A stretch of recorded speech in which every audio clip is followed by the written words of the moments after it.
Halo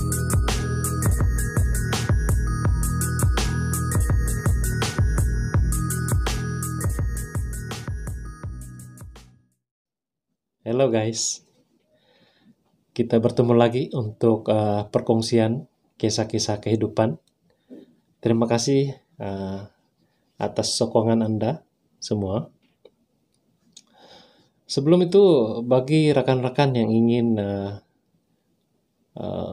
berkongsi kisah seram dan ingin saya ceritakan di channel ini, bolehlah DM saya di akun media sosial. Akan saya sertakan linknya di bawah nanti ya.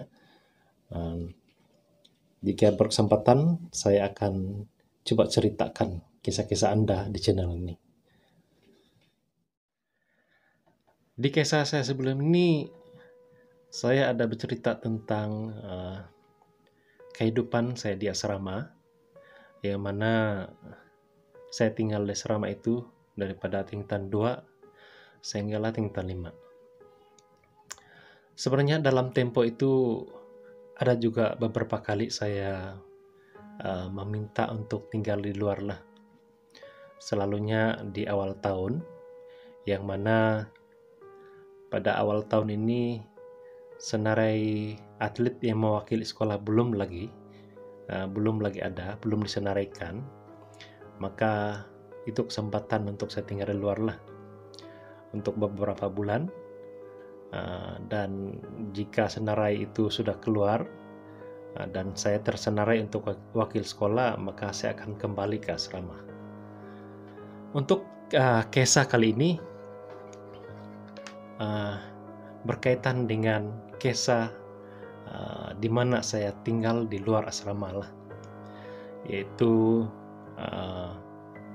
berlaku pada sekitar tahun 1990, yang mana pada tahun itu saya berada di tingkatan 4 lah, umur 16 tahun. Di waktu kecil dahulu, pada usia lebih kurang 11 tahun, saya sangat menginginkan sebuah basikal. Basikal yang agak famous pada ketika itu ialah basikal BMX. Jadi keinginan saya ini saya luahkanlah pada bapak saya lah, untuk agar dia dapat membelikan saya sebuah basikal BMX. Tapi sayangnya hasrat saya itu tidak ditunaikan. Hampir setiap tahun juga saya minta, tahun berikutnya saya minta gitu, tidak juga ditunaikan. Dan pada akhirnya hasrat saya itu tertunai juga selepas pemeriksaan tingkatan 3, pemeriksaan SRP lah itu kan. SRP, bagi yang tidak tahu, SRP itu dia ubah kepada pemeriksaan PMR. Selepas itu sekarang penilaian tingkatan 3-an. Jadi selepas saya dapat result SRP itu, oleh karena result dia itu tidaklah cemerlang, tetapi bolehlah dibanggakan juga kan. Jadi saya dihadiahkanlah sebuah basikal oleh bapak saya.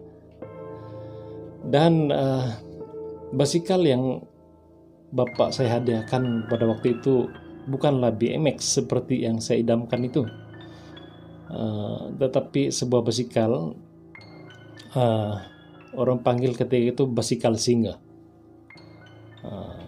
Mungkin ramai yang tidak tahu apa itu basikal singa. Dia dinamakan basikal singa itu sebab pada waktu itu hanya singa saja yang perniagaan singa ini saja yang boleh yang mengeluarkan jenama basikal seperti itu. Jadi kita panggil basikal singa lah.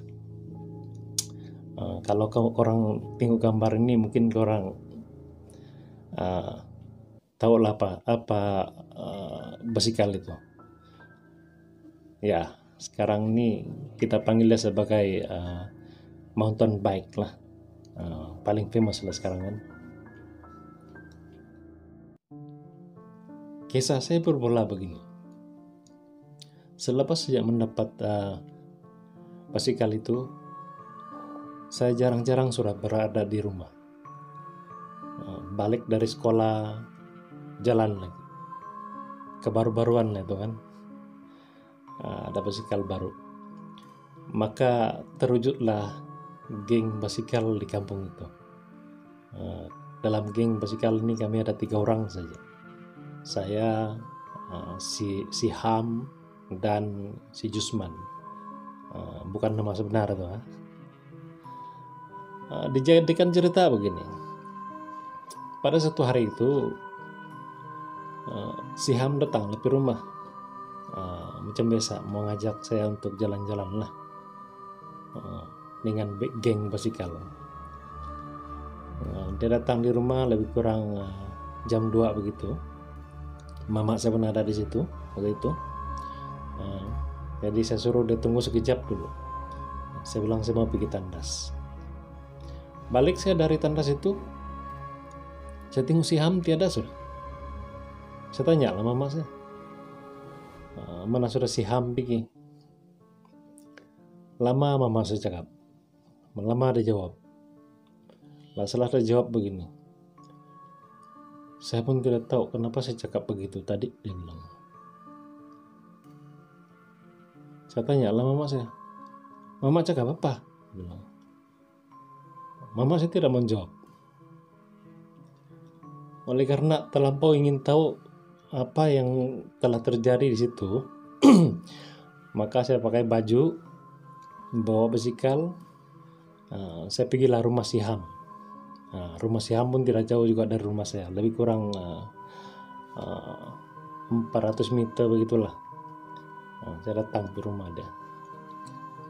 Sampailah di rumah si Ham. Bila sampai di rumah si Ham ini, saya tanyalah, kenapa dia balik begitu saja. Dia kasih tahu lah, yang mama saya itu marah dia kan, sebab selalu mengajak saya jalan-jalan begitu, sampai saya tidak masalah lagi di rumah. Macam dia kena tuduh pula yang dia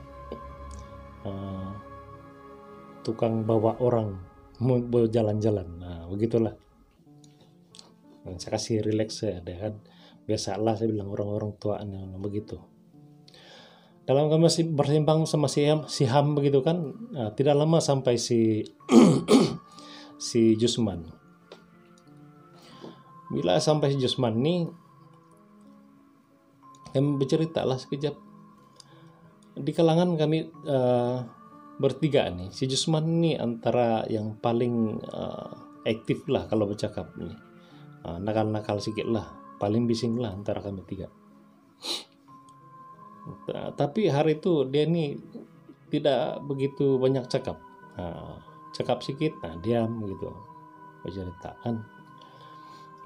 Jadi dijadikan cerita untuk menghilangkan rasa ketegangan lepas kena marah mama saya itu. Saya mencadangkan supaya kami pergi di kampung sebelah lah, pergi mengeau di kampung sebelah lah, pergi main bola begitulah. Jauh, pergi kampung sebelah tuh tidaklah jauh sangat, lebih kurang 4 km begitulah, 4 km berjalan. Semua pun bersetuju, maka kami jalan lah. Sepanjang perjalanan kami pergi ke kampung sebelah itu, saya paling depan lah berjalan, baru si Ham, baru si Jusman di belakang.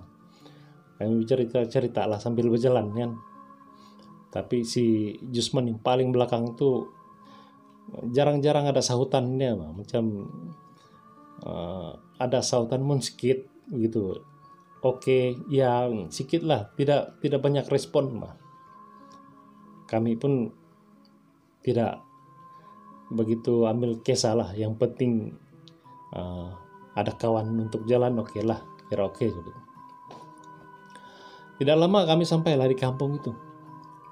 Di kampung ini, masuk saya di kampung itu, kita akan jumpa kiri kanan dia kedai lah, kedai kan. Kedai kira macam pekan kecil ya itulah. Jadi kami berhenti sekejap di situ, dan tiba-tiba si Jusman ini mau pergi tandas, dia bilang. Dia sakit perut. Dia sakit perut, dia bilang. Dia mau buang air besar lah. Dia suruh kami duluan pergi di padang itulah untuk main bola. Itu padang tuh ada masuk dalam sedikit lah, dekat dengan sekolah rendah di situ. Jadi kami pun, saya sama si Ham pun pergilah di padang itu, pergi main. Sampai di padang itu kami nampak ada beberapa budak sudahlah untuk yang main bola kan. Ada juga kawan-kawan sama-sama sekolah dengan kami, jadi tidak tidak janggal lah untuk main sama-sama kan. Ada yang kenal kan. Main lah kami, main bola macam biasa. Lebih kurang setengah jam atau lebih begitulah kami sudah main. Si Jusman ini tidak sampai-sampai. Saya berhentilah sekejap. Saya panggil si Ham. Saya panggil dia. Kau nampak si Jusman nggak? Saya bilang. Tiada, dia bilang. Jadi kami ambil keputusan pergi menyusul dia di kedai tadi lah. Pergi tengok dia. Pernah tahu dia ada apa-apa kan. Pergi sana kedai lah. Sampai di kedai, kami tengok basikal dia tiada. Kami tanya juga orang-orang yang ada di kedai itu kan, kalau ada orang nampak orang yang begini kan, dia bilang tidak nampak loh, tidak jumpa. Kami pusing-pusing juga lah, round-round kawasan sana, pusing keliling, tiada kami nampak. Jadi kami memutuskan untuk balik lah. Kami beranggapan mungkin dia sudah balik ke tinggal kami, bah. Lagipun mau dekat jam 5 sudah kan. Jadi kami pun balik lah. Sampai di kampung kami, rumah pertama yang dilewati adalah rumah si Ham dulu. Baru rumah saya. Dan rumah si Jusman nih jauh sedikit masuk dalam. Lebih kurang mau 3 km juga lah masuk sedikit di dalam. Dia melewati itu pokok-pokok getah lagi, baru sampai di rumah dia. Kami pergilah di rumah dia, mana tahu dia sudah sampai kan. Sampai di rumah si Jusman ini, dari jauh kami nampak sudah itu basikal dia ada berparking di bawah kulung. Ini kali lah kami bilang, kami kira mau marah sudah, bah, sebab kas tinggal kami begitu saja kan. Siapa tidak marah kan. Jadi sampai di pekarangan rumah si Jusman ini, panggillah si Jusman, suruh dia turun. Kebetulan ada bapak di situ, jadi kami suruh dia dekat lah supaya tidak dengar itu cerita kami kan. Sampai si Jusman dekat sama kami dengan rasa yang marah itu kan. Saya bertanya, kenapa kau tinggal kami? Saya cakap begitulah, macam marah. Si Jusman ini macam yang terbelah sedikit, bingung gini. Kas tinggal apa? Dia bilang, dia cakap begitu. Dia punya reaction, kas tinggal apa? Dia bilang gitu, bah, reaction dia. Bukan kopi tandas kata tadi. Terus kau balik ke itu? Si Ham tanya lagi lah. Si Jusman makin bingung lah kan. Kamu cerita apa ini? Saya tidak jalan pi mana-mana tahu hari ini. Si Jusman cakap lah. Nah, saya sama si Ham pun berpandangan. Lama kami berpandangan. Pas tanya balik dengan nada yang perlahan sudah sama si Jusman. Kau memang tidak pergi mana-mana kah hari ini? Dia bilang, tanya begitu. Tidak, dia bilang, saya tidak jalan hari ini. Nah guys, siapakah jelmaan si Jusman yang ikut kami pergi kampung sebelah itu? Sampai hari ini saya tidak tahu macam mana menjelaskan hal-hal seperti ini. Jadi kami stopkan perbualan kami di situ. Kami tidak kasih tahu dia si Jusman tuh kisah hari itu juga. Besok-besok dia baru kami cerita lah. Kalau ikut kepercayaan dulu-dulu lah, kalau ikut kepercayaan dulu-dulu, kalau kamu mengalami peristiwa seperti ini, kemungkinan orang tersebut akan meninggalkan kita lah. Dia akan pergi meninggalkan kita, meninggal lah kan. Tapi saya rasa itu kepercayaan itu tidak betul lah, sebab sampai sekarang nih si Jusman dalam cerita ini masih lagi ada. Saya harap kalau dia menonton video ini dia komen di bawah lah. Oke guys, kamu nilai sendiri cerita hari ini. Setakat ini saja, kita berjumpa lagi di lain hari.